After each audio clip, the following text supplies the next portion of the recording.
Oke, kali ini saya akan membicarakan tentang dua tools dasar atau basic yang harus dimiliki seorang aktor dan dia harus sadari bahwa ini sangat penting. Di video terdahulu saya sudah menjelaskan tentang cara paling baik untuk berakting adalah jangan berakting. Silahkan teman-teman tonton dan silahkan juga cermati. Nah, tentu saja video itu ada hubungannya dengan video kali ini, yaitu tentang dua tools dasar itu tadi. Apa dua tools itu? Ada beberapa pendekatan dalam dunia acting. Nah, salah satunya adalah menggunakan pendekatan dua tools dasar ini yang kemudian mendasari seorang aktor untuk membentuk manusia baru, yaitu emosi, ya, yang berkaitan dengan perasaan, dan yang satu adalah pikiran atau objektif atau tujuan dari si tokoh. Gabungan dari emosi dan pikiran itulah yang kemudian menghasilkan manusia dengan realitas barunya. Seperti kita tahu bahwa yang namanya berakting, kita merepresentasikan manusia sehari-hari.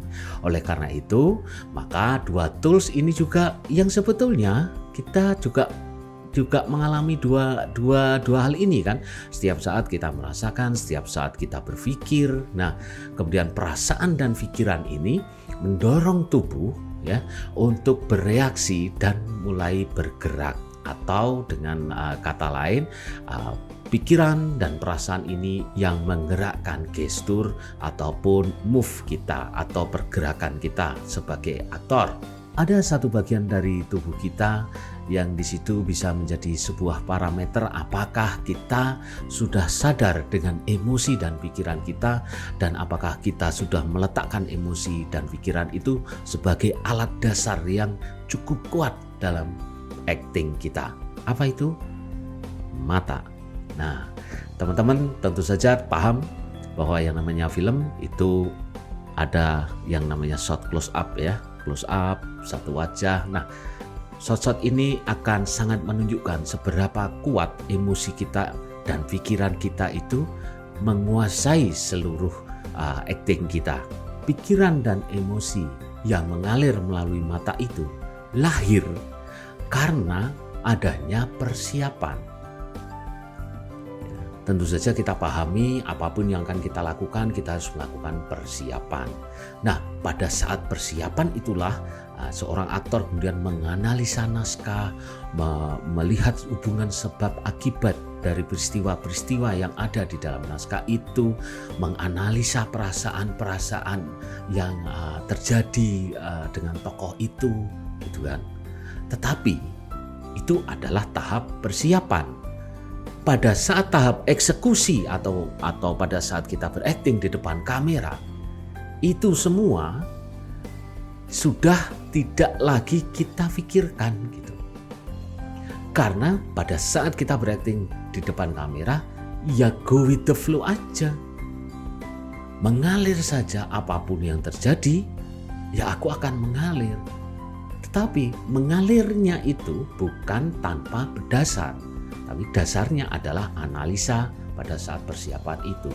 Pada saat kita berakting di depan kamera, ada dua hal yang kemudian menyertai proses keaktoran kita, dan juga proses menjadi aktor yang besar, dan juga proses menerjemahkan apa itu tadi rasa dan pikiran kita, yaitu adalah menerima dan mendengarkan.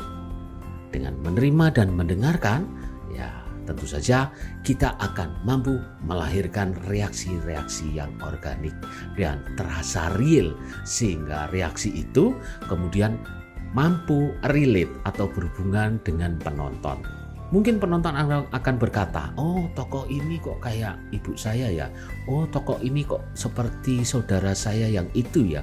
Nah, itu lahir ya, emosi, gestur, semuanya itu lahir karena ya kita punya kebiasaan yang realistis, kebiasaan manusia yang realistis yang kita bawa ke dalam frame atau ke dalam kamera.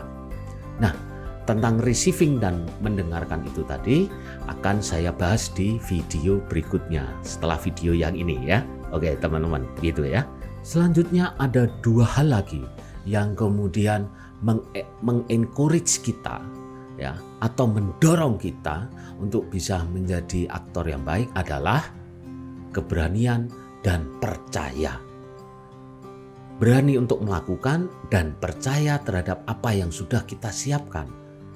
Percaya juga pada kawan main kita, percaya pada sutradara kita. Kita berani untuk mengungkapkan apa yang sudah kita pelajari. Go with the flow, go aja, lakukan saja. Dengan dasar-dasar sekali lagi latihan sebelumnya. Itu adalah bagian yang menyenangkan dari acting. Karena disitulah sebetulnya kebebasan ekspresi kita nampak. Ya, seluruh hal-hal yang sifatnya analitis dan mekanis sudah ada di saat kita persiapan. Nah, pada saat kita berlatih itulah maka kemudian tubuh mememorize atau mengingat apa saja yang kita pikirkan, rasakan, dan kemudian melahirkan emosi-emosi melalui gestur maupun pergerakan tubuh kita maupun mata kita. Saya beri contoh, ada seorang pemain ski yang akan melakukan final, misalnya bermain ski di sebuah tebing yang curam gitu kan. Nah, sehari sebelum pertandingan itu maka dia akan melakukan latihan ya, dari atas turun ke bawah.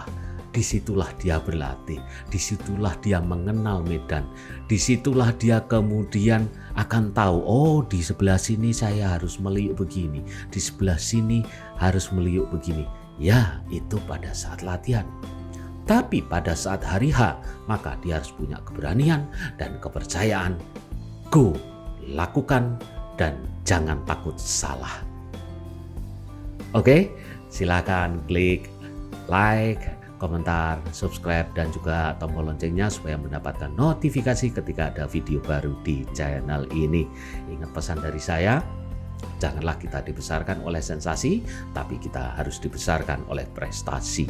Memang baik menjadi orang penting, tapi jauh lebih penting menjadi orang yang baik. Masih bersama Dag Gendong Channel.